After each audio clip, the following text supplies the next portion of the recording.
His life mattered to us. We loved our uncle. The family of a man killed in a horrific accident speaking out tonight about their loved one and wondering how this could have happened. It was last Wednesday morning when Troy Burton of Saginaw died when he was run over by a semi-truck. ABC 12's Terry Camp joining us now. And Terry, his family says he struggled with mental health. Yes, Angie. Troy Burton's nephew tells me his uncle had an accident earlier in his life and that he struggled after that with his mental health and drinking. But he still wants to know how his uncle ended up underneath a semi-truck.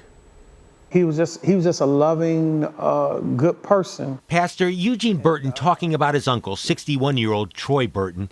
It was early Wednesday morning in this parking lot of a Bridgeport Township trucking company on Dixie Highway when a truck driver got into his rig to start the day.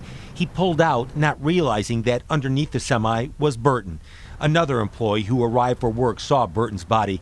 Bridgeport police say there were witnesses who believe they saw Burton walking along Dixie Highway in those early morning hours. It's possible Burton got under the semi to go to sleep.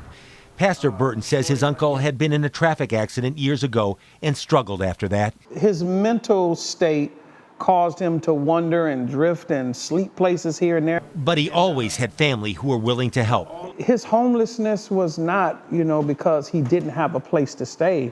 It was because of his mental, stability and what was, things that were happening and going on in his mind. There is a group of people, a community of people that don't prefer to go into shelter. Amy Bartels Rowe is a director of the Mustard Seed in Saginaw, which helps women who are struggling with homelessness.